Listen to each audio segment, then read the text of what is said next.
Alrighty, team, welcome to the Revenue Financing Policy Rates Review workshop. Yeah, we are live stream, and we've got Philip and OJ on line, so I'll pass over to you, Philip. All right, thank you. I'll just clip this somewhere so I don't lose it. I'll put on my collar. Welcome everybody. So basically, this is probably the beginning of the end. So the idea is that we will. Am I echoing? Am I? Oh, it was your fault. Right. Okay. The plan is that we're just bringing to you today the start of the conclusion. If we agree on the proposal in principle, because it's only a workshop, what we will then do is, rather than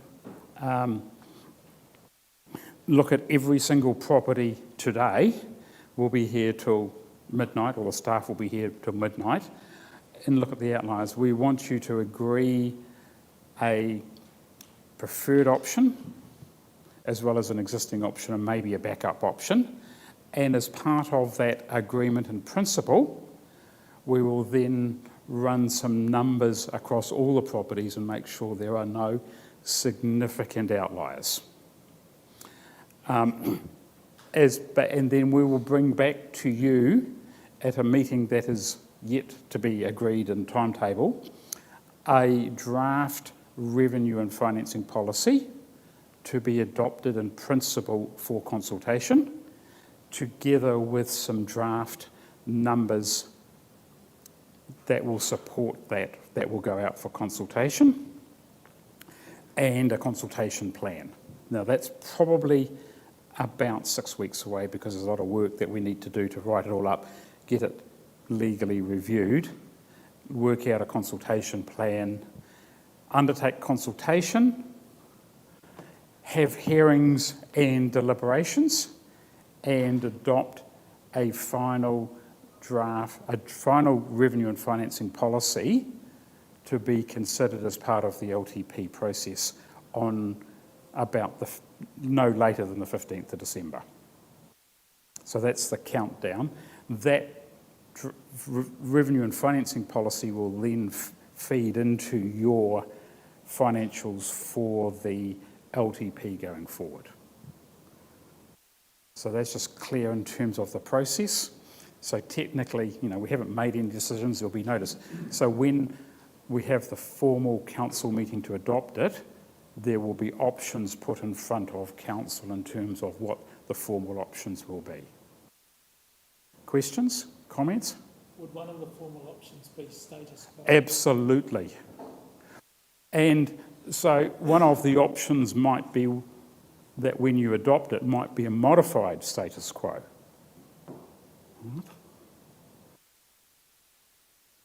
So there is, until council has made its final decision, we haven't made up our mind. And I think that's really important from a consultation perspective as well, that we are open to all practical options that achieve our outcomes. Any other questions, comments? So basically, what we're looking for today is based on the models, which we'll put up on screen shortly, and that's why we want to make sure they were right, was to identify your preferred options, right? And I'm talking of options. This is not a decision, and they include your approach to your differentials, your uniform annual general charge, and targeted rates, which we've talked about. So basically, what we're going to do is basically confirm that one of your preferred options is capital value as a preferred option for consultation.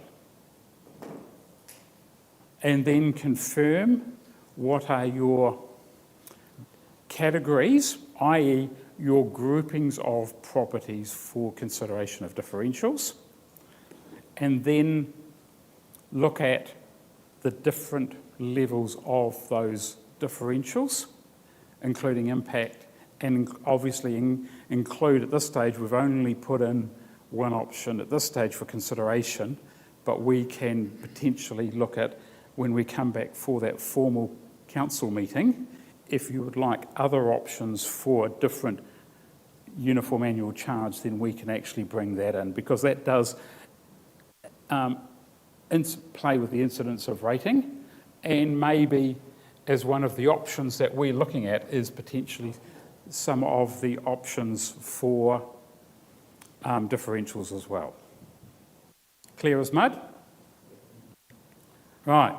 Now, just for everybody's information, this is the current makeup of your current both categories and number of rating or rating units, as well as the land and capital value.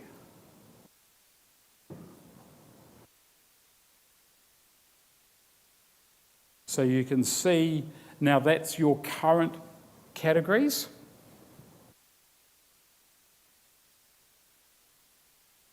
We could, for example, primary, we could actually change that to rural as a formal proposal as well, rather than primary. And then, oh, it's all right.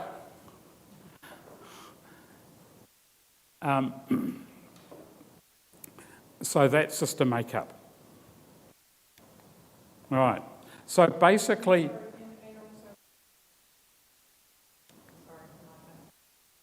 accommodation and commercial we're talking about. oh, absolutely. That's certainly, yep, that would be, in terms of our formal discussion, absolutely. So we'll circle back to here and say, well, we've actually got both community service and recreation. In theory, they're actually achieving the same outcome. Do we actually want to actually call them one rather than having these multitude? Because in my opinion, one of the things we agreed as a principle was actually to reduce the number of categories, to make it really simple. And that makes it simple from a categorisation perspective. You're basically saying is you are commercial and industrial, or commercial if you have got this sort of business, including accommodation. If you're this, right? And then basically the catch-all is, if you're none of the following, then you are residential and other. So potentially you could actually say community service and recreation, because they have the ability to have, certainly recreation, a 50% discount in their general rate because of the Schedule 1 of the Rating Act. So that's something to consider as well. And then you'd basically say is, one of the issues here is it's these multiple residential properties. Are they because you've got that category at the moment? Because when you look at their land value versus capital value, there is a disproportionate, and that's why you've got your current differential, because of that, the land staying on land value, a multiple residential property consumes more of, or has more benefit than a normal residential property, and that's why you've got that differential. I thought I heard a question there for a minute. So options to consider. Andrea, we didn't get quite to this option modelling here, did we? We weren't able to achieve that in our time frame. We do have the differential, but we couldn't do the differential on roading. So we couldn't, so roading is just a straight target at this point in time as opposed to a differential rate. Yeah. That's something we can bring back for formal consideration at the council meeting, or do we want a further discussion with the elected members, or maybe? Yes, that was my question is, yeah, it's one figure, obviously, so how is it targeted? Is it just per rating unit, or is it, yes? Yeah. So there's no weight on any. No, Yeah, there's it's not. just a So fixed- essentially, it's a bit like your UAGC. It's just a So every fixed- rating unit has a fixed. is the same targeted roading charge. Yeah, so I think the differential, the reason we were looking at the differentials was because of the rural properties, for example. Their roading could be more expensive, and therefore you might have wanted a differential 2 on your primary category for roading, for example. Yeah, so I guess the option is it just some activities or some rates that the targeted rate would be different, or whether or not, like for example, rural, is that 2 and everybody else is 1, or is industrial 2 and Yeah. rural 2 and everybody else 1, that's the kind of thing to consider. Yeah. Can someone just remind me, Stockwater, is that Downlands or is that something else on top? So Stockwater is Beautiful Valley, and Rangitata are staying in council. So they have a targeted rate for those Stockwater schemes, and they will continue once the water organisation leaves. So those water schemes aren't being used as drinking water? Officially, no. I'm just concerned we're buying into something that could give us a real... Okay, so the answer is they shouldn't. I just want to be clear on that. So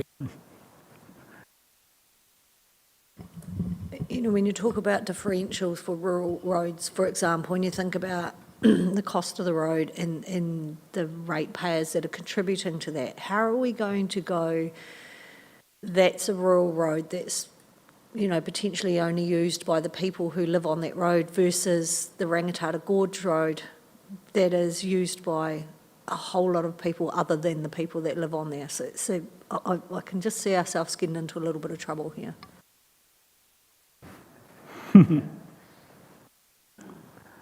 Yep.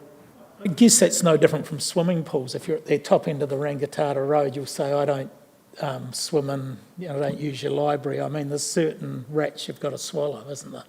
Yeah, but my point is, if you're targeting based on rural roads and then assumably less ratepayers are paying for it, whereas we don't really target swimming pools, do we?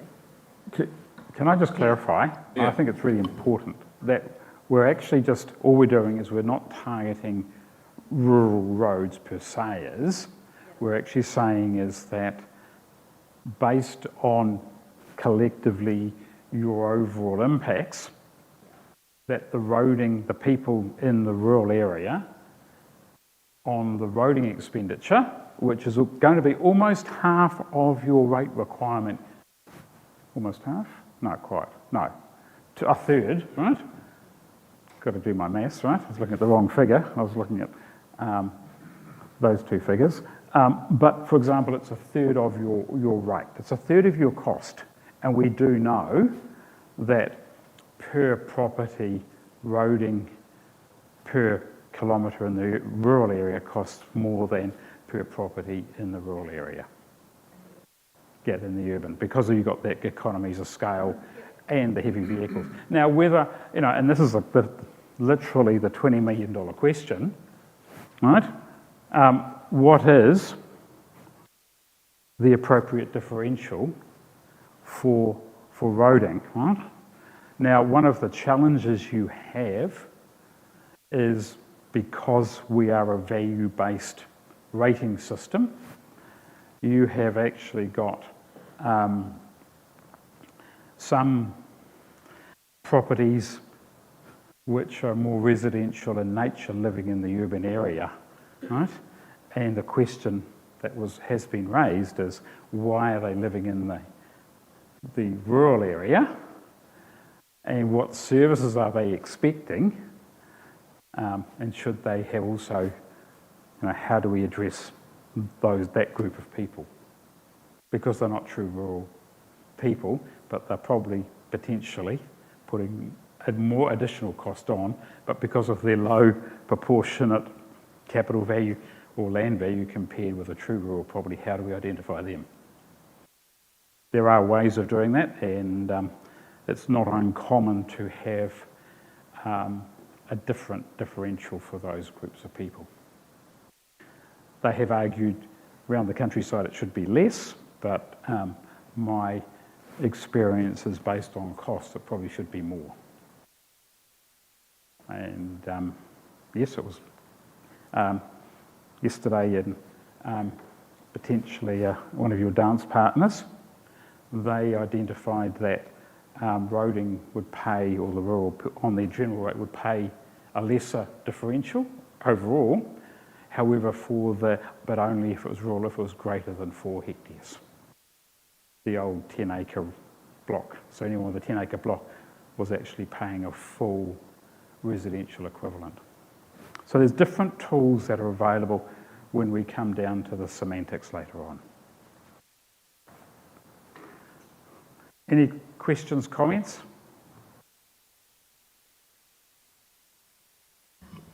I guess my comment is, and maybe I'm starting from the wrong starting point, but my comment is we want to be careful about the discussion we had yesterday and advocating for our share of the national roading budget and what drives that, and then not be schizophrenic here and actually have that same view of what drives that economy and the roading and how that's spent within our district. That's probably my caution. And I'm not saying we're going to do that, I'm just saying we want to be careful about that.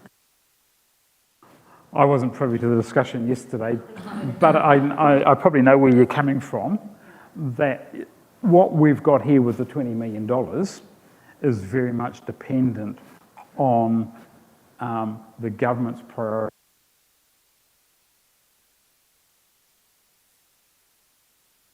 for the benefit of our district that's not subsidised, then that's at a full cost for our ratepayer. And that, over a period of time, that mix can change. I think that's what you're saying at the high level?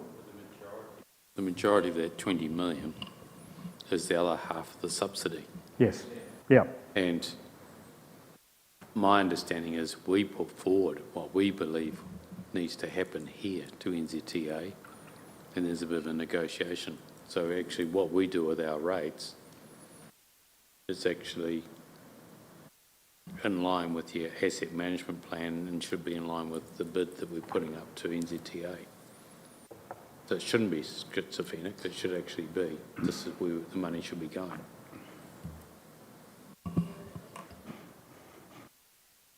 Probably not where I was going. I think I was going to, we're talking about exacerbators and, exacerbators and, though pretty much those who use the service pay for the service. And if you think about rural roads, there's not many people that are going to have to pay for it.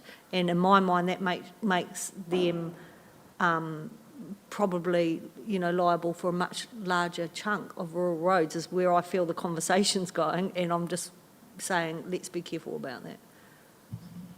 Was Susie going to give us a breakdown of where we spent in the past rural cross? Have we got that anywhere? Not yet. I think it's still, I did work with the team 2 weeks ago and they're busy crunching those numbers. With everything else going on. Yeah, no, I understand that, but that would give us Yep. a guide of sorts. Yep. Yep. And that, so the principle is here, that information we brought back to that formal council. Now, we might even need Mr. Chief Executive and the Mayor, right? Quite an allocation of time for that council meeting, having sat through one or two of these previously, right? So we just need to look at the council plan. Sorry? These differentials you've got underneath, they relate, like the one on the right, that relates to the 20 million. Is it 2, 2.5, 2, 1.25? That would be the plan, yes, which we haven't been able to achieve yet. Yep. At this, Okay. we've done it on the fix. So effectively, residential's at 1 because of the economies of scale, rural's at 1.25, and that is Correct. because of diseconomy of scale. Correct, yes. But your industry's getting 2.5 because the theory is that you've got trucks going in and out everywhere. Yeah, and also the industrial generally Yeah. have the larger trucks, and the cost of those larger trucks on the network is significant, both in terms of initial construction, you need a wider road because of the turning circle, Yeah. and also the heavier loads they're actually creating an additional cost for which we don't get the full road user back from Yeah. the fund. So that's the principle. And then you've got your commercial because of the need for greater cost because of density of traffic. The only potential outlier would be these multiple residentials, and we'll have a look at that. And whether that's compared when you actually look at when we do that full allocation, how much of those multi-residentials are actually moving, because we have to run the database for everybody and pick up all those and group them all together to verify that. Right. That's what we've just talked about, next steps. So what we might do, Andrew, are you able to share the model put on screen? Or someone, Jess, someone? We got the spreadsheet? So I think it's you?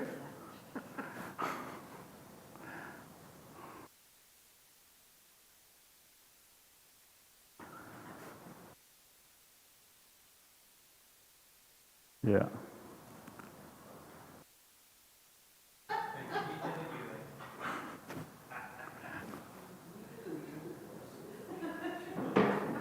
Bit bigger.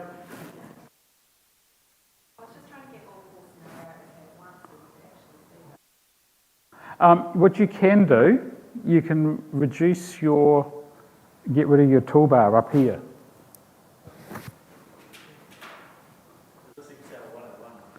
Yeah. No, not 101. Oh, good idea. I like your style, councillor. This is good. All right.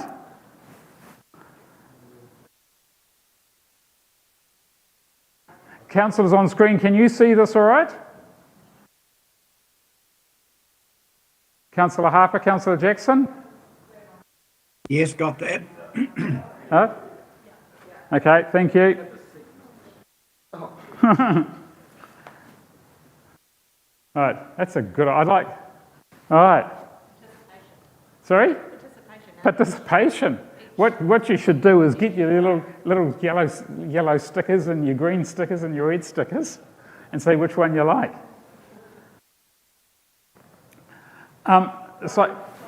Remind them what they are. Thank you, Andrea.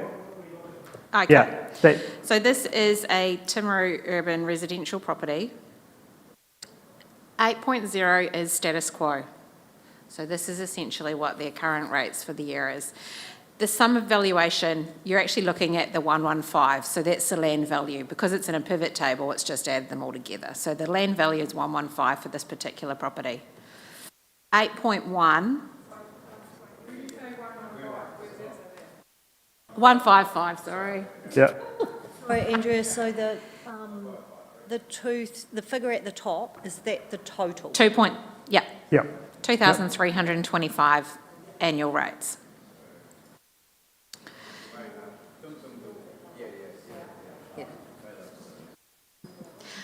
Right. So 8.1 is based on capital value with differentials. and a targeted roading rate. A fixed targeted roading rate of this. Yeah. 8.2 is a same scenario, but is it?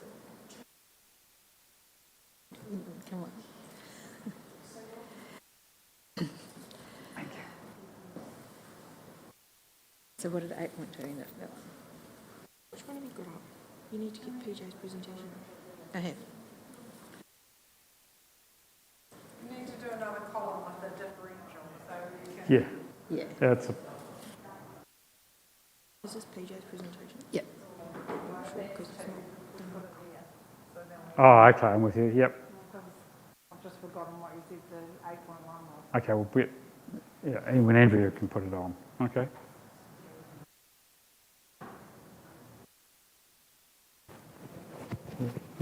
So, yeah, so 8.2 has differentials, capital differentials, and it includes the utilities. Because utilities are, and then differential in 8.3 is the same differential, but the utilities are paying a differential at 2. Oh, and I think just for clarification, community works and services is stormwater. Yeah. No, we just didn't, that's what the old code was, so we've just had to leave it.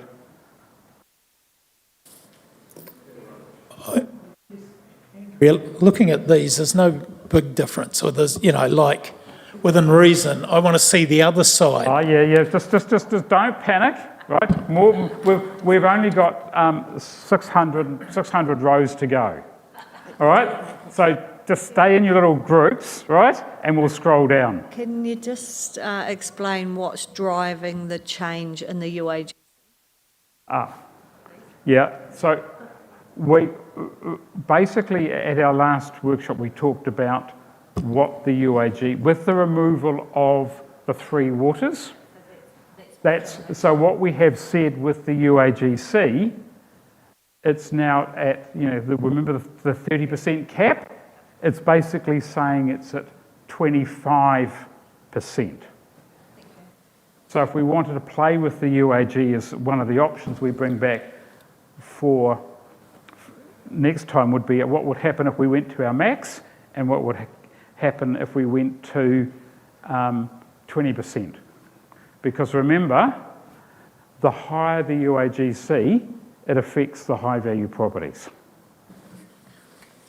It makes their amount lower, but again, this example here is a low capital value, and therefore the UAGC, if we increased it from 25 to 30, the amount that they would be paying would actually go up. Can I ask another question?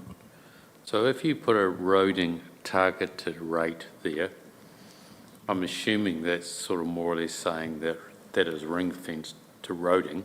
Correct. So therefore, if you have that, you're actually losing some flexibility of whether you want to lift the amount of rates you're putting into roading or not, up or down. Yep, potentially, yes, yep. Because from a principal perspective, you're actually allocating that to roading, and morally you are required to spend it, right? And I say...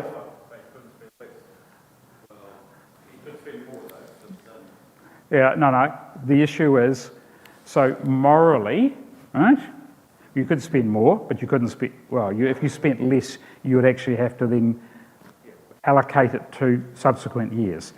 Now, interestingly, with the current Rating Act, if you rate for a targeted activity, morally you should spend it on that activity. However, there is nothing in legislation actually saying you shouldn't.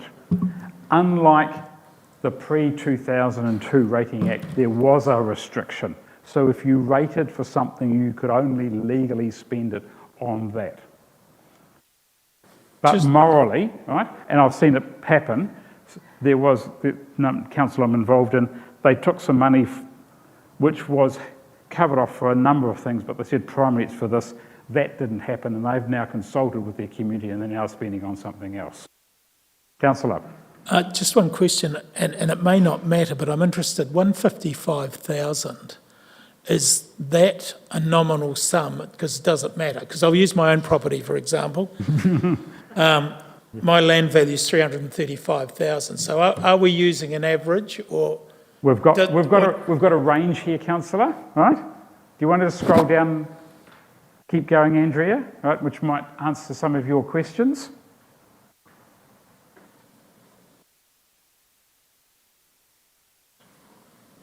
So, that's an industrial.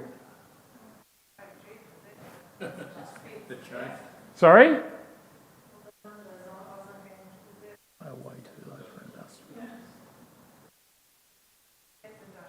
No, that's a residential, all right? So the key is looking here, general residential, all right? On row 64, that's the description. So their current columns is 500,000 of land value, 500,000 land, and basically $1 million of capital. So you can see there,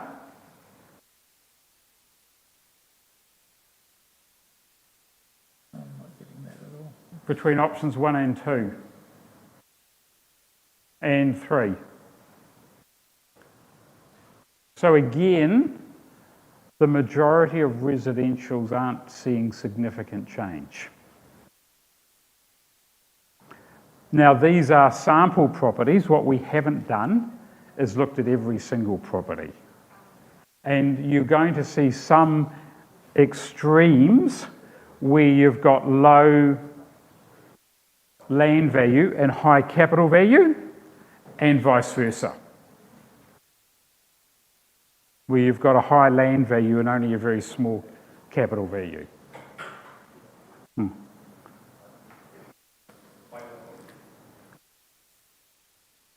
Right, keep going down.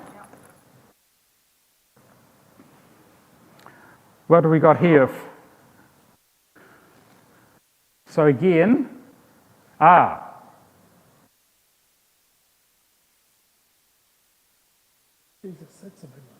that's a big change. Why is it a big change, councillor? You got your mic on, so you can explain it now. It's quite simple, right?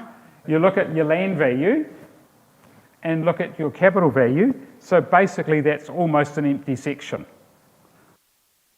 Basically it's probably got a shed on it. So that's exactly what you would expect.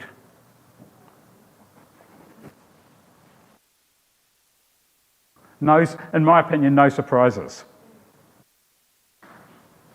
Keep going down. No questions on that one?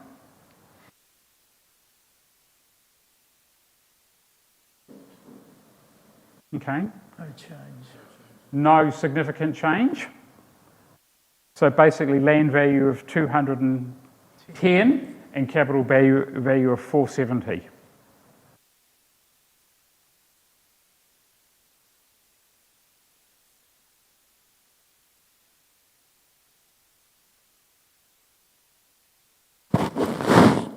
Not much, a little bit of change, but what's driving that? Oh, it's a commercial, here we go. So this is the impact of reducing your land differential of 4 down to 2. But the 2 is based on capital value.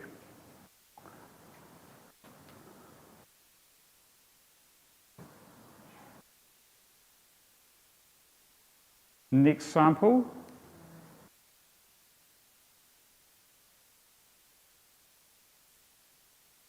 Now this one is again, it's commercial. Oh, residential, thank you. Right, 50-50, not much change. In fact, very little change. Okay. Geraldine.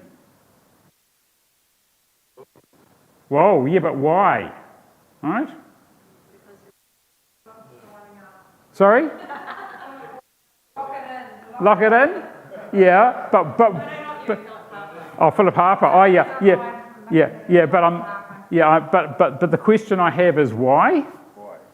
Well, the issue is why. It's basically almost a bare section. So the capital value is 210 and the capital value is 180. So they've only got $30,000. Sorry? Other way around, sorry. Yep, getting confused. They've only got 30,000 of improvements. And of course, we're taking off. It's industrial. It's industrial, but so basically, this could actually be a builder's yard or a truck yard. Yep. Oh, yeah. Sorry? Yeah, I was thinking what it would be if it's nothing. Yeah. A fence. More than a fence based on QV's values, but yes. A sealed yard, mate. Yep, a sealed, well, I wouldn't even say, sealed yard. Yeah. Or basically it could be, I know what a large shed costs these days. Don't get much change out of $35,000. Can we scroll down to the next one? Here we go. Industrial, right. Urban. Yeah, no, yeah. But look at there, okay? Yeah, general.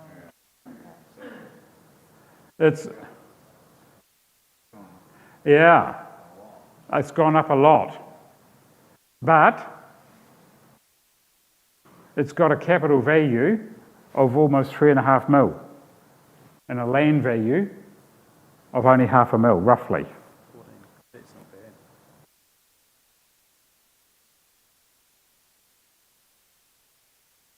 Okay.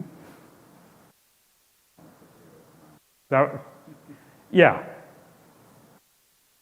And again, it's the ratio of the land versus capital. Yeah. And they're actually probably at the upper end of that ratio. Yeah.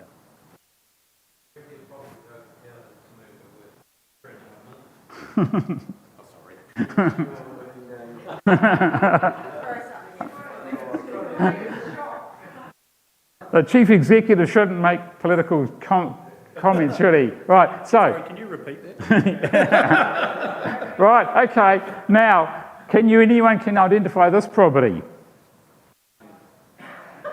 Sorry? Your average dairy farm. No, it's not a farm.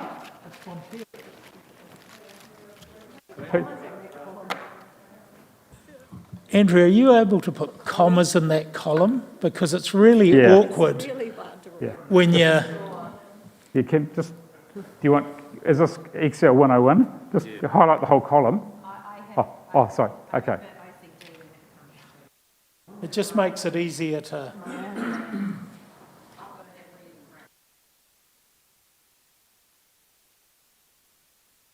There we go.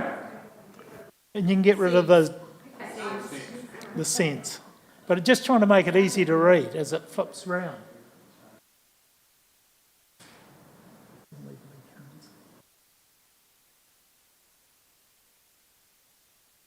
The numbers get too big otherwise. Perfect, thank you. Okay. Fucking hell. Sorry? I thought we were charging them more. No. Huh? What do you mean? No.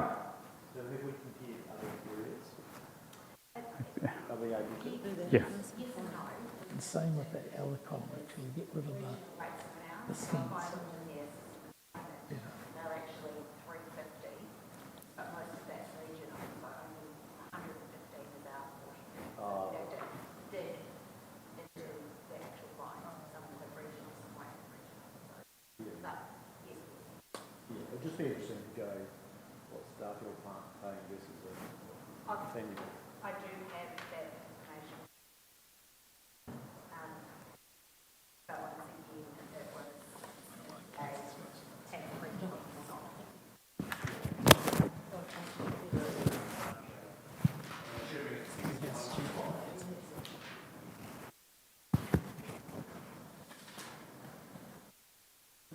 see straight in anyway. So Cleanaway including regional is 350, capital value of 267, land value of 8.1. Sinlay, 257 they're paying, capital value 164, land value 6.7. Darfield, 184 they're paying, capital value 113 and land value 10.7.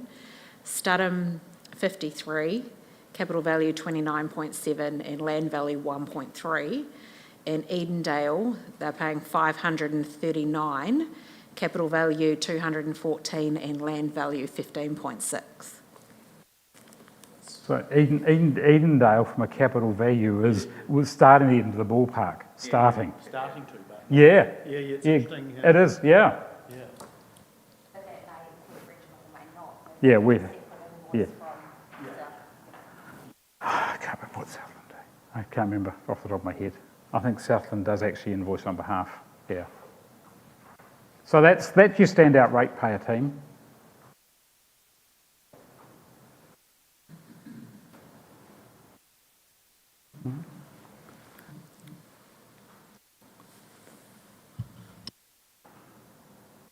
But this is basically almost another bare block in Geraldine. So land value 410, capital value 430. And commercial industrial, yep.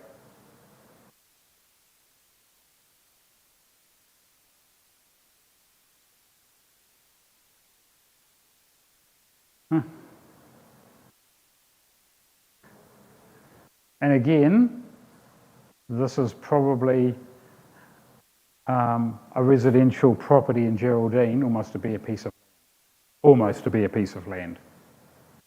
And that's why they're going down. Whereas this one is a residential, 120,000 land, 365 of capital. 355. So not a lot of change. But again, if you remember that ratio, it was about twice. So because that ratio is about twice and your average is about twice, you're not expecting to see a significant change. Land is third. Goes to 360. Yep. So third to two. Third.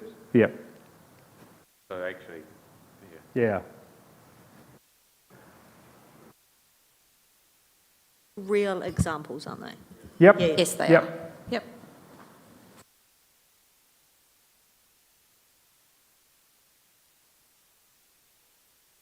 Would be unusual though.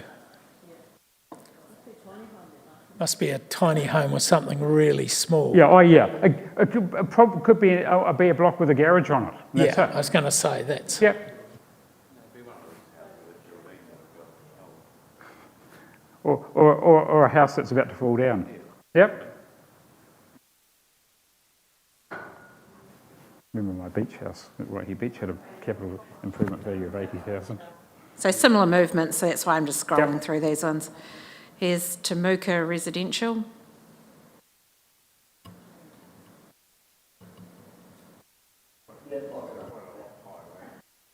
Yep.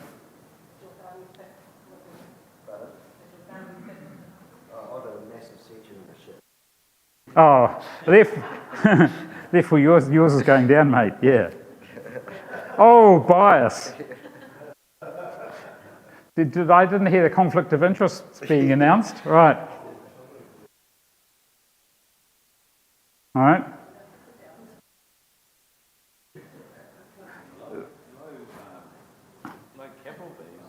Yeah, older properties. And that's generally what you actually see with capital value. The older the house, the lower the improvement value. but even these 50-50, that's not that bad. No.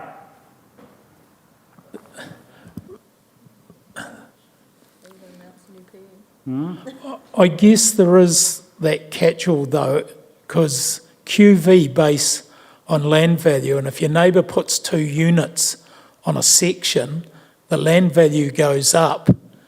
Therefore, they put everyone's land value in that vicinity up. And then they say it doesn't make sense to add the improvements on top. So land value goes up, but capital value might not move that much. So there are some quirks. So just to clarify that, what QV do, when they do their assessment of residential land, they make an assessment, can that property be subdivided easily? So if your two properties side by side can be subdivided, absolutely what you've said is correct.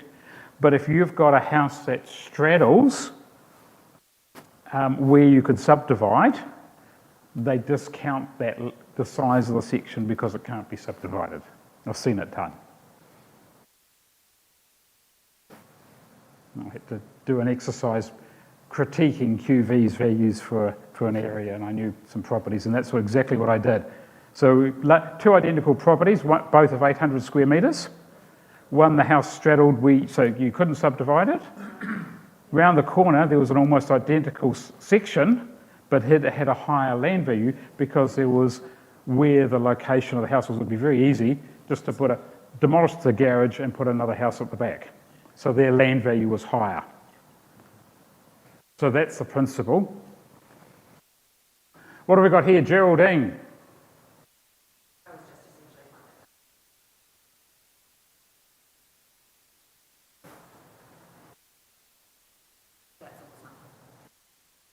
Right. Any comments, concerns?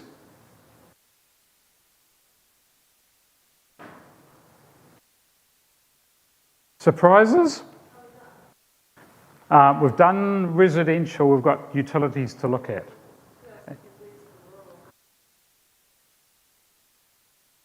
All right.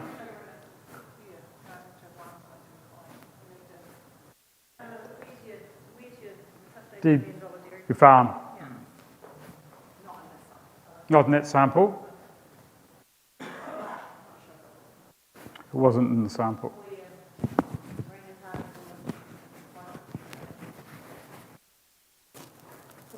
We haven't modelled. Well, we have modelled it, but we just haven't pulled it into the samples. Yeah. How quickly we'll do this?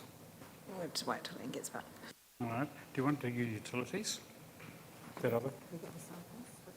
Oh, not on that spreadsheet, no.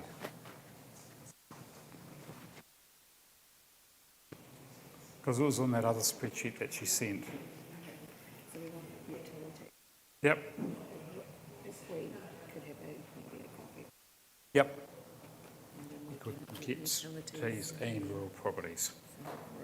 And anything else? Okay. So just an FYI, Well, Council? we did do an exercise of modelling the some councillor properties. So happy to share those with you individually offline, if that's of interest. What we suggest we do is take a coffee break now, and we will run we can get those sample properties of.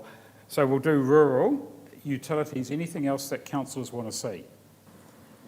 We'll take probably 15 minutes for. And some of the commercial industrial? Yeah, the commercial industrial, like CBD and Wash Dyke. So if you took a DB Breweries or I don't know, something out at Wash Dyke. Can I make a suggestion? Yeah. A large industrial and a small industrial and a large commercial and a small commercial in the CBD. That'd be useful. Anything else? We said rural. Do we want a large farm, an average farm and a lifestyle block, if we can find them? That. Well, maybe, yeah, assuming your description of large is capital value. Large capital value. Large capital value. Yeah, large capital, absolutely. Correct, large capital value, yep. So what we should say, let's redefine that. High capital value, medium capital value and low capital value. Yep.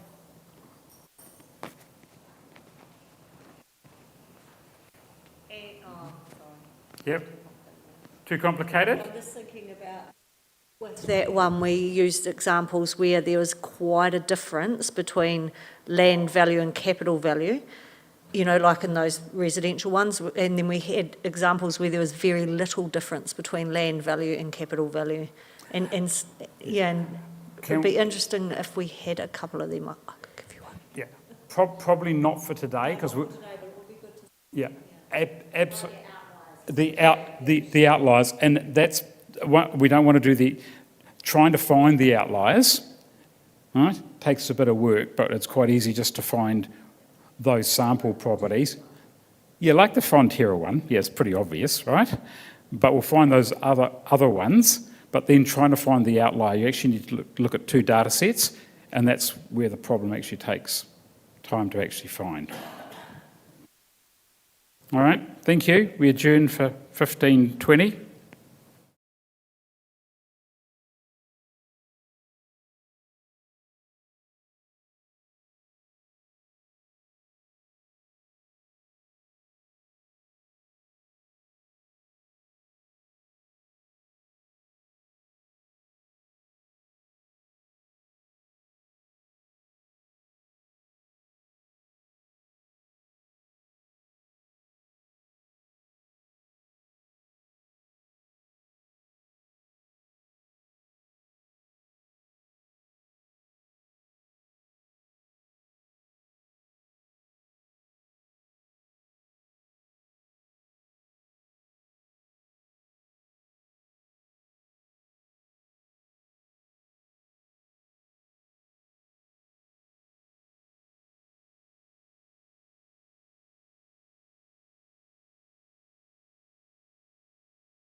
I think what's really important when we're looking at these sample properties is remember this allocation of these changing in percentages from here to here will obviously then reflect where the movement is in terms of moving from land to capital. But what I wanted to talk about was the next steps. So basically, after today, if you're comfortable where we land, comfortable as in not agreeing, but yes, that's the general direction of travel, these are the options, we'll come back for a formal council meeting, where the formal council meeting will consider remember the step one that we painfully went through over those couple of workshops? We'll go bring that back to you for your sign-off and consideration. We'll also bring back some words reflecting the legislation's consideration of the overall impact. Now, we've got a bit of a problem with the wording of that at the moment. The problem we have is called the Systems Improvement Bill. Has not yet landed. It's due to land by the end of August, so hopefully we'll have this meeting in late September, or later September. We need to talk to Jess and the team and work out when that's going to be, and talk to Andrea and the team about writing all this up. But the requirement is that we consider the overall impacts of our allocation currently on the 4 well-beings. However, we all know that the Systems Improvement Bill, which is stuck in the House, removes those 4 well-beings. So we've just got to wait till we see where the System Improvement Bill lands with the 4 well-beings before we bring that. But that's change anyway. So and then as part of that, we'll be talking to the comms team about a consultation plan. And it's only a plan for you to say is, yes, this is the appropriate messaging that we want to give. And as noted on the slides, it will include a full write-up of the policy. And the issue is it will be your preferred option, not necessarily your option of status quo or an alternative option. And we'll just flag that because we don't really want to write up a whole policy for technically the 3 options. Well, you can actually, that's going to be a challenge. And also it's important to note that we will be removing references to that for the 2 waters. Now, legally, we're going to talk to Simpson Grierson, because we're removing it from the policy. Technically, the policy becomes operative once you adopt it. But what we might do is when you adopt it prior to Christmas, we might say this will become effective from 1 July next year. Because technically you are still, you've already rated for this year and you've still got waters and you've still got other activities happening. So that's just a transition factor. So when you see that in the report and the policy, don't be surprised. Obviously, because this is formal consultation, that we will actually have to have submissions. The question is, do you want public meetings, right, or public information days? We'll talk to, as part of that consultation, we will say is what information will be made available through a rates calculator so people can actually understand what their impact is, because they'll be asking that question. But that to me is actually probably the wrong answer. It's the saying is, do you believe that land or capital is the most appropriate method moving forward? And it's that moving forward. Nigel, I can see your brain whirring away there. Public meeting in Geraldine? Yeah. Obviously, then you will have to have hearings, you've got to consider those and then make a decision. And the plan is to make that decision before Christmas. So that enables the team to put that revenue and financing policy application into your LTP. Now, if we don't make that deadline, then the LTP becomes more challenging, not problematic. I'm actually doing one other policy where they are consulting their change to their revenue and financing policy as part of the LTP. But what you have to do is, because you're doing it in parallel with the LTP, it makes your LTP consultation more challenging, because you've actually almost got to consult. Here is status quo based on your current rates. Here is what we're proposing to change. Then here is what we're proposing to change with the new expenditure that's being proposed. Because if you're trying to compare the status quo with what you're proposing in the LTP, you're going to be having changes in expenditure. So you're going to be comparing apples and oranges if you don't have that other intermediary step in place.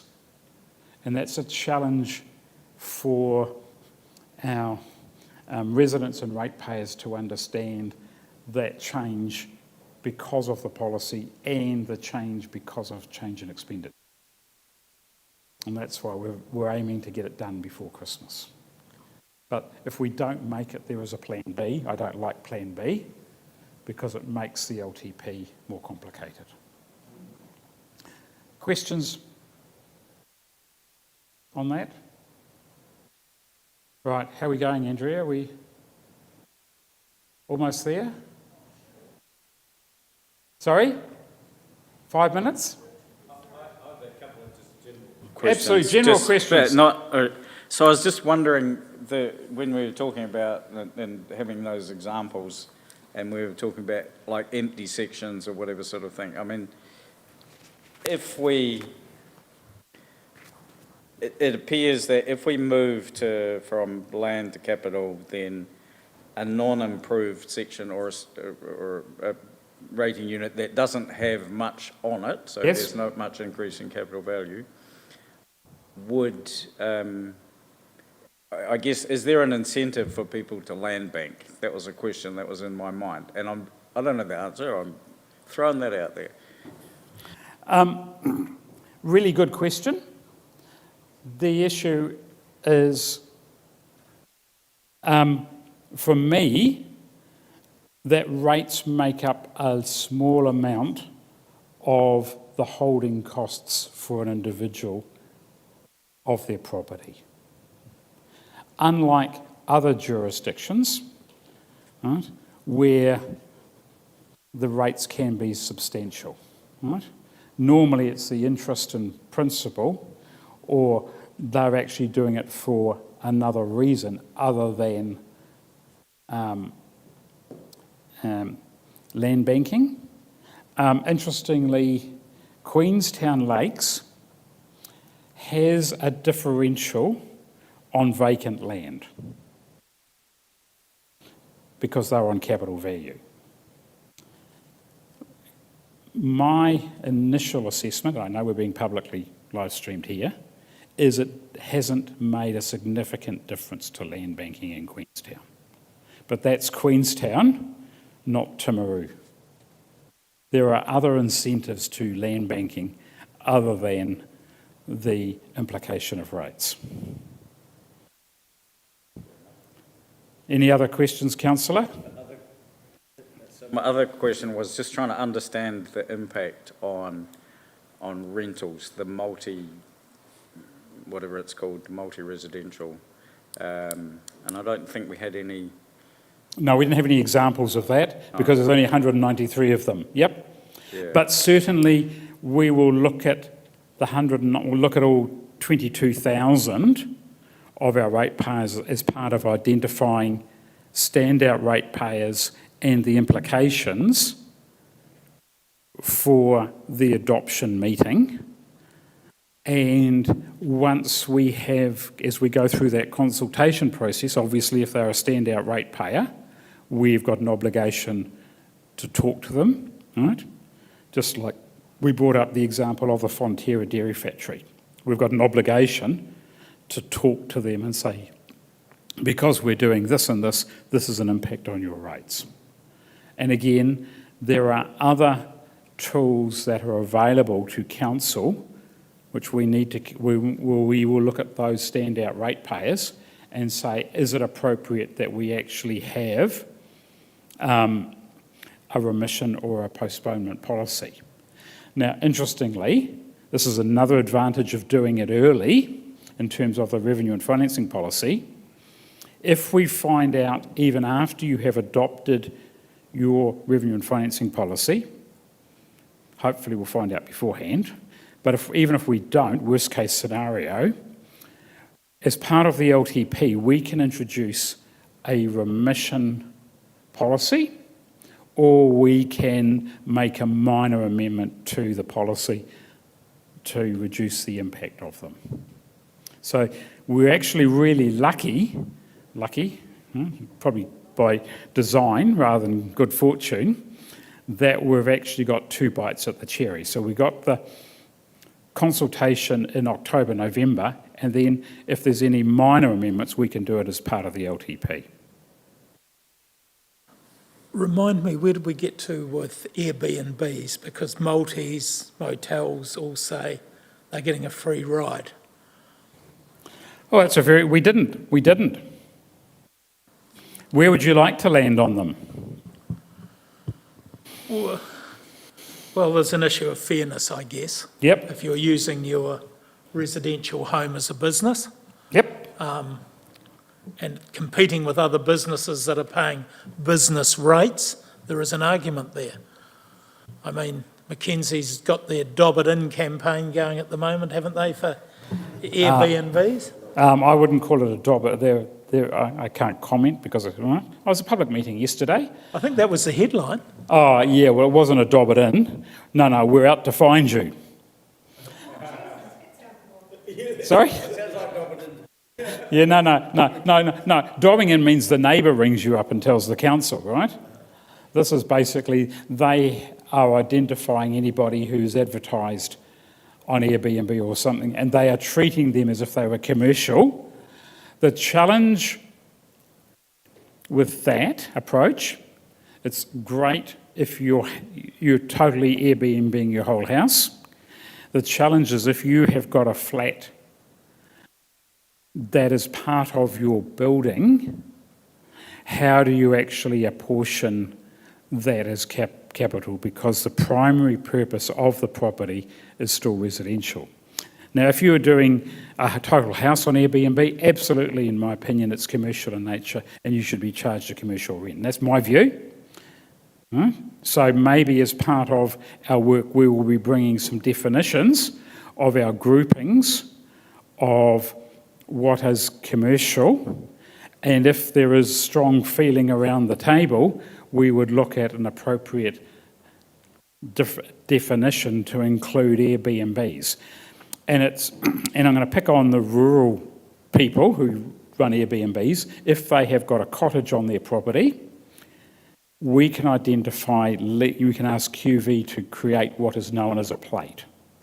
So what happens is QV will say, yes, you are using this part of your property as an Airbnb, and we will charge and we will assess the value of the land and the buildings as a separate, it's almost like a separate assessment.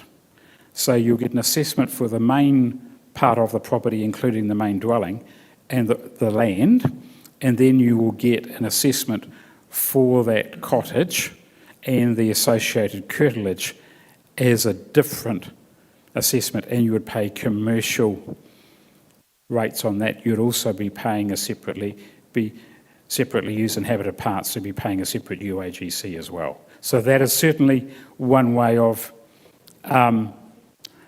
dealing with it. Sorry? 314. Homes on Airbnb available in September. There you go. Is, Now that's a lot, but the question is, are they, and trying to then apportion that, right? Now, interestingly, more than you thought. The question is, if we want to go down that track, I'm looking at the chief executive here, because he might need to actually allocate some more resources, so he might be coming back to you with requests for more resources to implement that. Because that's, now I know Queenstown have at least one staff member permanently looking for those properties. Yeah, well, that's Queenstown. I mean, that's an industry in itself. Sorry? Michelle did it in 2 minutes. No. That's identifying the number. But the problem is, so I go back to that example, I have got an Airbnb. I advertise on Airbnb, but it's only a bedroom in my house. So how do you treat... There is some technology that will filter it. Yes, absolutely. But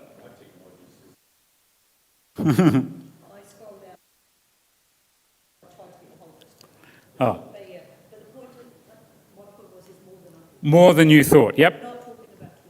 You're not talking 20. And more than the multis that we have. Oh, good point. Good point. Yeah. All right. So when... I mean, I don't have a fixed position, but we have to consider it. Otherwise, people will say, how did you come to this and not, have some logic behind it? Okay. Can I just go back then, because you've raised the thing we need to sign off on, and maybe we can do that now, is what are your categories and what are the broad definitions? So accommodation, are they the same as commercial? Is that a yes or a no? Same. Well, it should be they treated the same from a rating perspective. All right. my question around Airbnb is, so if it's used 365 nights of the year, it's the same as a house, whether you've got guests or you've got a family living in it. So as far as, there's no extra cost on the sewage system, whereas if you've got a hotel unit, you've got multiple, and there's an argument that a hotel or a motel should pay more because of the amount of connections going into the sewer and the amount of people on. So I'm just trying to think through where the cost is and where that money needs to go, as opposed to whether we should or not. Really, really valid point, right? The issue, though, is it's not necessarily the direct costs, it's often the indirect costs, right? So, for example, people coming on holiday tend to use your facilities more than people who are resident. But again, we're moving to the user pays, not the benefit. There is also an issue too is, right? Yes, if it's a whole house, right? It is complicated, and it's a lot easier potentially in the likes of Mackenzie. They've done it at the moment on the accumulation of the tourist impact on the costs of their entire services that are being delivered are significantly higher because of the amount of tourists. So we would have to think about the rationale for doing it, but certainly we could look at the rationale of putting them into that and what are the appropriate rationale triggers that actually drive that. It could be argued from an equity and fairness perspective, and we'd have to do some work on that. The next one I have, so we've got broadly, accommodation at the moment is only your motels and the hotels. Yep. The social housing that the council owns, how is that, where does that fit into this? Sorry, is that, do we rate ourselves? Absolutely. Yeah. So that's residential. Oh, probably could, oh. I don't know, we'd have to check. Probably could be residential multi. It is residential multi? That's all of us, is it? Oh, okay. And again,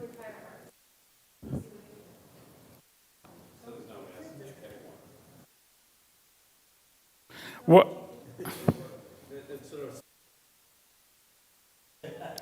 But that's rating units, not units. Like we've got Correct. 236 units or whatever, but it might be across 50 rating units or something. Okay. I'll get down to that, councillor, right? I suggest, recommend, community service and recreation, unless we are putting a differential on them. Why do we actually have that as a category? It would only be historic, so I don't have a problem with combining them. Okay. Industrial, at the moment we want to keep that separate because we're looking at potentially a slightly higher differential. Primary, we're going to change that to all rural. Right? Sorry? It's all right? Oh, powerhouse. Okay, absolutely. All right? Yep. Well, unfortunately, when you look at the percentage of capital value, you're now less than a third as of the total. It's compared with before, 40%. So that's the rationale for having, potential rationale for having that 0.67 differential. I would recommend, if we move to capital value, when you look at those numbers there, I would actually put, this is my personal recommendation, residential, multi and residential as one. Because you're actually, if you stay with capital value, because you're capturing the capital value, the intensification of it. So basically, to recap, we're going to have commercial, including accommodation. We're going to have industrial, rural, and residential and other. We may have already talked this, but where does like a rest home retirement village, is that commercial accommodation or is that residential? That's commercial, okay. Yep. Yeah, a rest home. We had been talking about them in the residential multi-context in prior Yep. workshops, I just Yep. wanted to check. A retirement village, the actual village, and this is where you can actually divvy up, break up by use of way of plates. So, for example, a retirement village that has the rest home care would be commercial, but the individual units would be residential. That would be the most logical way of doing it because they are residential in nature. So in commercial, we would look at, I've got a couple of really good examples of commercial, including quite a detailed breakdown. And then what you do is you say and then your other, residential and other, you say any other unit that hasn't been described up within the others falls within that, so it's a catch-all. The only thing we haven't talked about is our utilities. And I think they need to be a separate category. They're not pure commercial, and they're certainly not residential.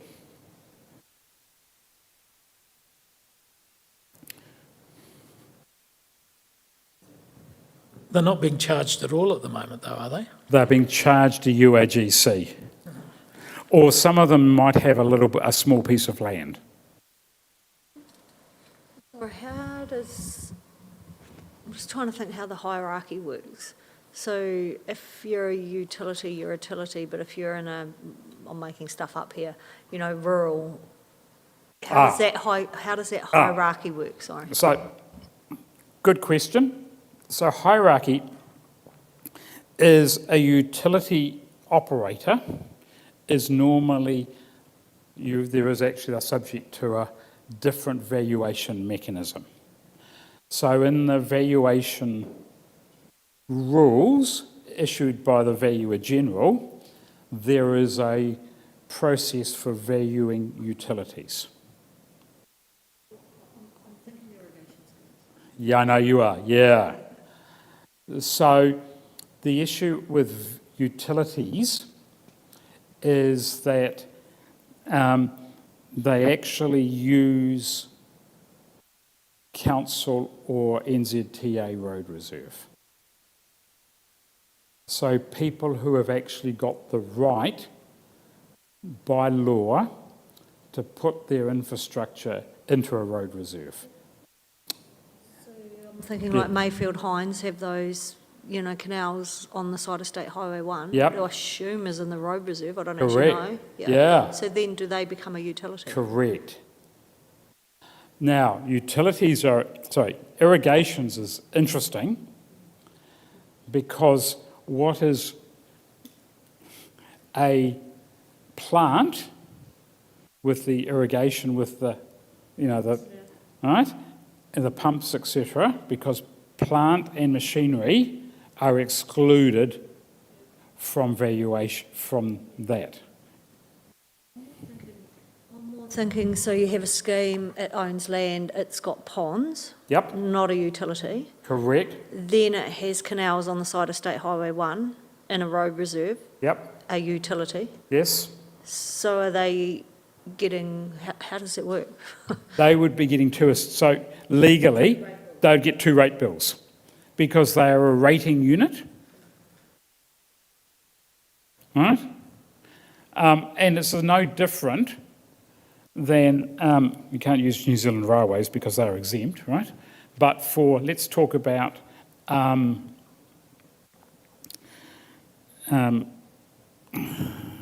Transpower, right? They pay for the utility of the power lines coming across, and Transpower also own the substations.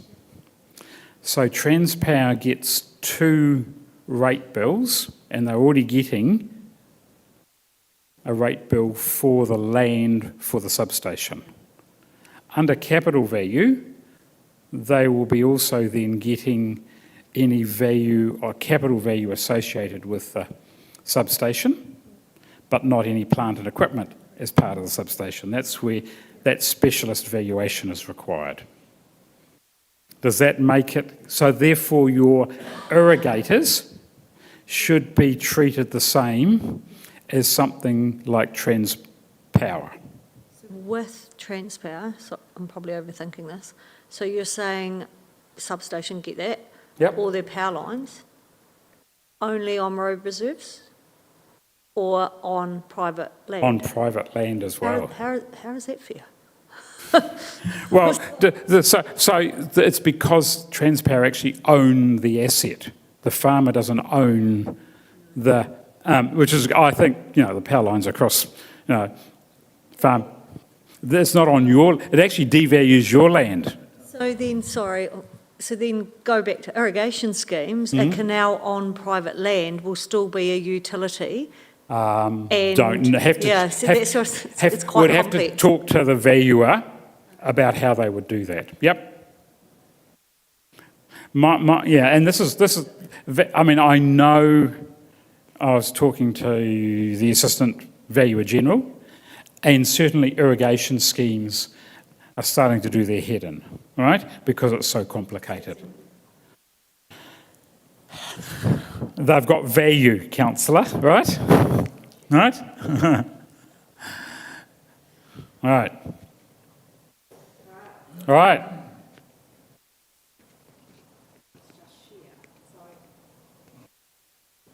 Kilmo's presentation. Do you want to put your mic on?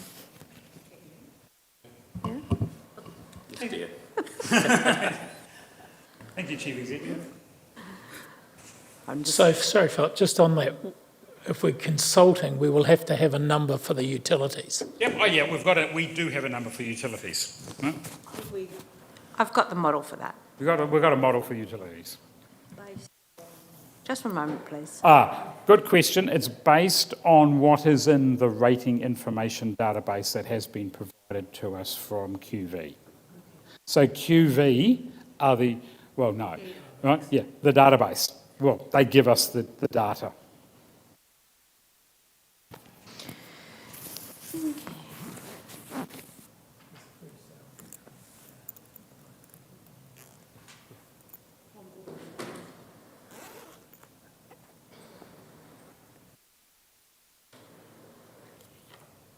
Okay.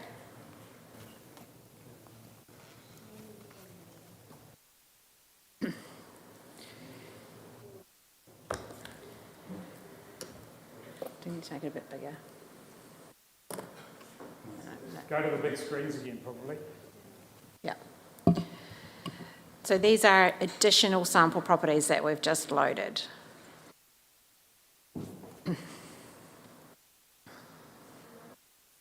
Timaru Industrial. Can we play them up a bit bigger? Then I wouldn't have all 4 scenarios on one page. Can you see that?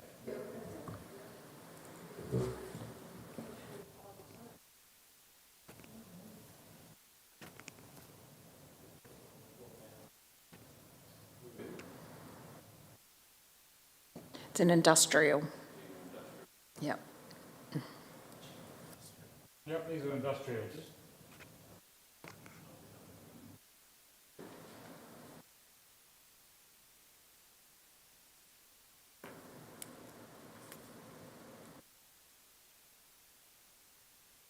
So an urban Timaru would be someone in the CBD, is that what, roughly?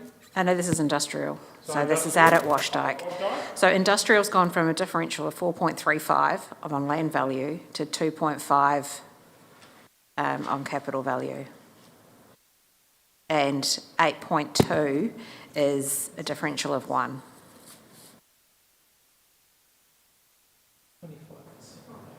Yep.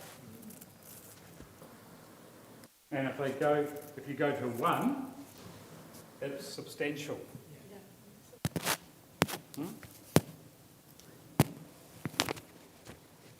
Right. People comfortable with that? Do you want to scroll down?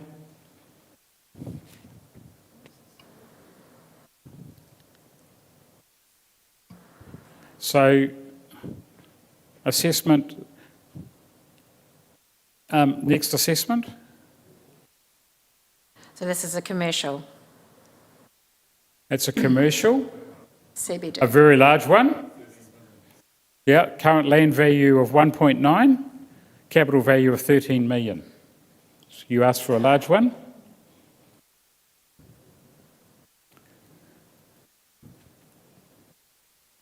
Going up. But when you think about it, 13 million's a pretty big property. Can you give us an example where the capital value is about $1 million? That's CBD, or 2 million? Hold the line, caller. That's all right. But, yep. Okay, that's almost where you were looking, councillor, right? 1.2? So they go from 12 to 7 to 6.4 to 7.2, depending on the option, which is probably in line with what we were anticipating. Comfortable? Scroll down.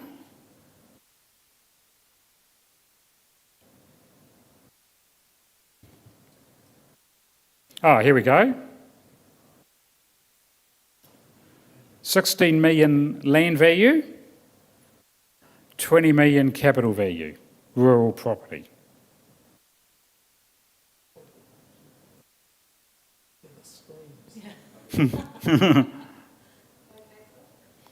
Right? Now that's at a differential of 1.25.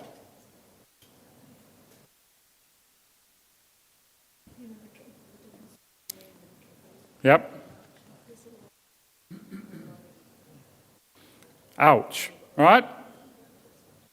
Here's a low land value of 2 million, capital of 8.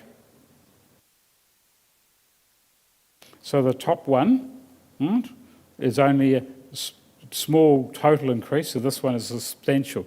So that's likely to have substantial investment in the rural area in I was going to say Tapuna, right? Temuka, right?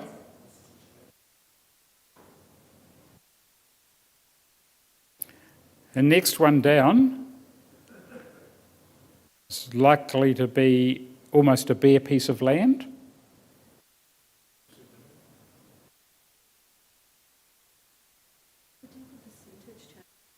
Well, we'll do percentages as well, yeah. But I think we need to do percentages and dollars, because sometimes both, yes. The next one here, I would say, is likely to be urban displaced. All right, 400,000 of land value and 1.2 of capital value.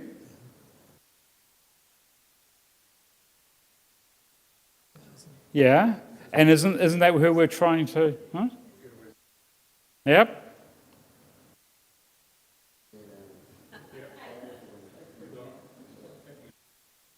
You're picking on who? Lifestylists. Ah.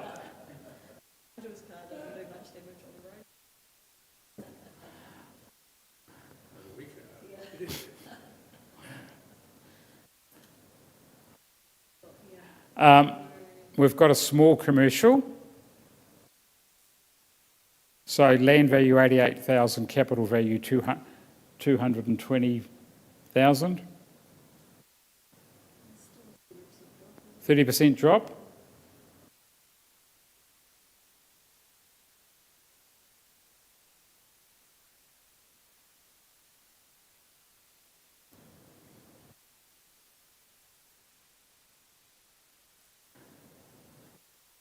What have we got? I guess in the big picture, though, while we look at this, if you're talking fairness, we can't look too detailed at these because we then put a person or a company we know in that position.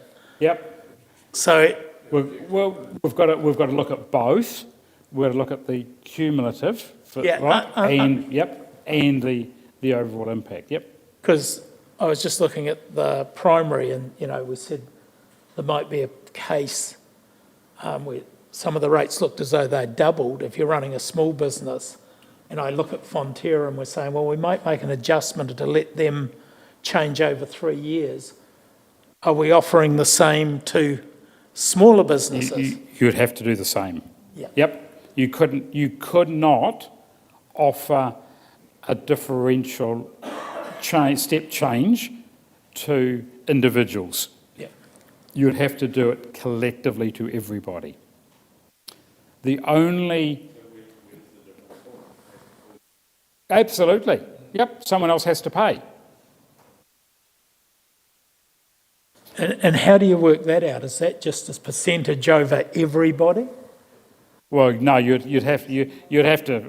The way to do it would be to say, this is the right differential at the end place, and then say we're going to move it, step change it over 3 years. Doesn't matter the steps. But then you'd have to rerun it for everyone else. So that one person, right, everyone else, the people who were going down, would see a a lesser reduction of going down.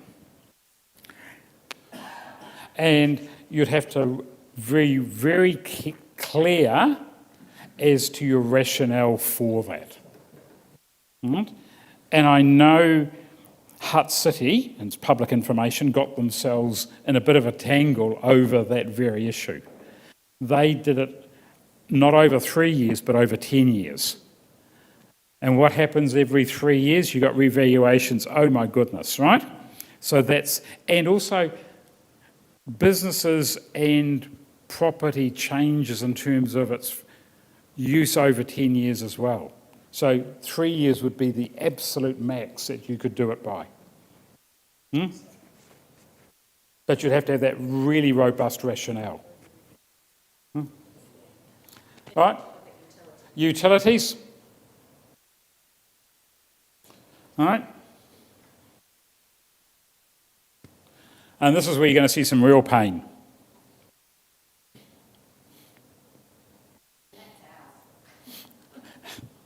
Currently yours. All right? Sorry? The rates currently are only the UAGC. Okay? Ouch.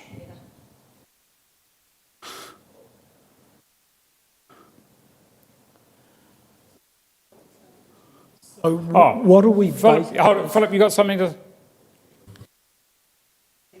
Oh, he's muttering, is he? He's only muttering, is he? Okay. Scroll down, we got any more other than ours?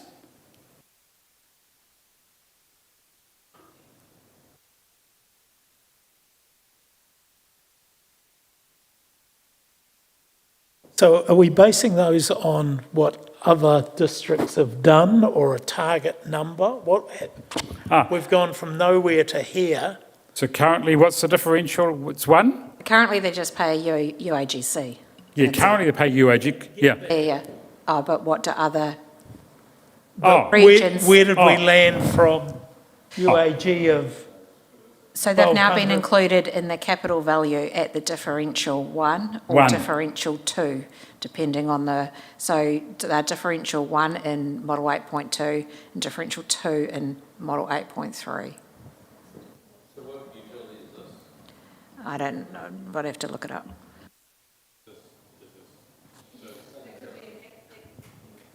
It could be an Alpine Energy, it could be a Spark, it could be a Chorus, it could be a Vodafone.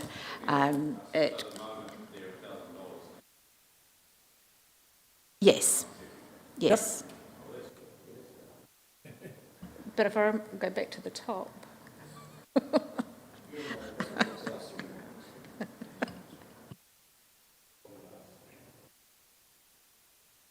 Just so I'm clear, can you tell us on our own one what we're paying for? What does the council own? Oh, it's the water pipes. Yep. Basically wastewater pipes and stormwater and water supply pipes. Yeah, that's my point. Yeah, Well, that's but where I'm stormwater trying to- won't. And you'll pay for it as part of your Yep, rates, yep. your water charges. Yep.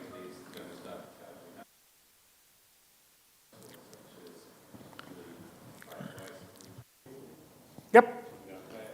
Yeah. And they'll be charging you for the public toilets and watering your gardens in the CBD. It's all right because we're concrete now, so. Do you want to keep going down? Is there anything else that you want to highlight, team? No, that's it? The values. So again, our utility operators will be, sorry? Yes and no. So I went through this exercise with Napier City. They had one submitter. Sorry? it's happened to them before in other Yeah, TAs. yeah, exactly. Do you know roughly across the country how many councils would rate utilities and how many wouldn't? Like, is it half and half, or is it 10% or what? All I know is 2/3 of councils use capital value. I would say the majority of people using capital would be rating utilities. The question is, though, what differential do they put on it? I know Napier, they went for a hybrid rating system, so they have gone to capital value for roading because they're an urban area, and because of the impact of utilities on their roading network, they've put the differential of 2 on utilities, including their own waters. But because they're still on land for the others, they're not paying anything in terms of general, right?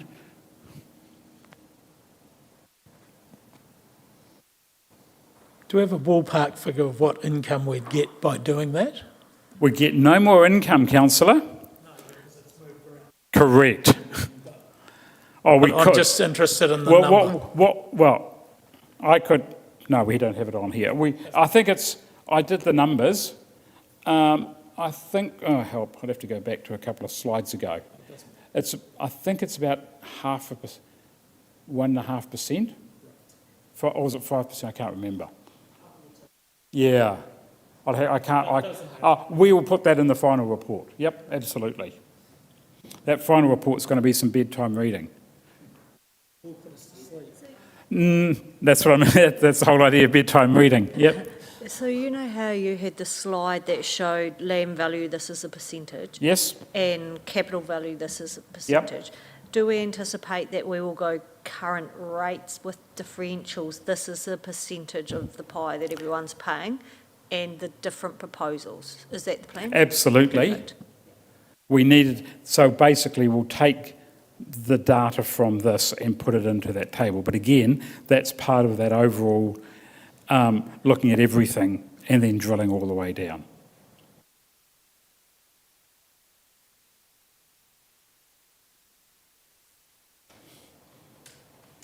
Anything else? I think we've got our direction. We'll go and do some hard work.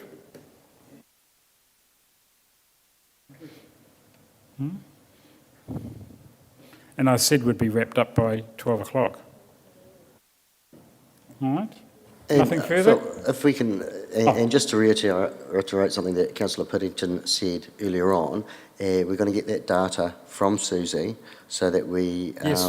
Yeah. No, you won't get it from Susie. Well, I'm just talking about the evidence behind how we're going to do... Yeah. So when we draft our report, right, that will be included in your rationale. Well, good. That's all we want Okay, to do. Yep. absolutely. Just to support. Because you can't just you can make a number up, but you've got to have some rationale of where that data came from. Yeah, real data. Yep. Real data. Yep, that'll real be good. data. Thank you. Any other questions? We adjourn. Thank you for your spirited bidding.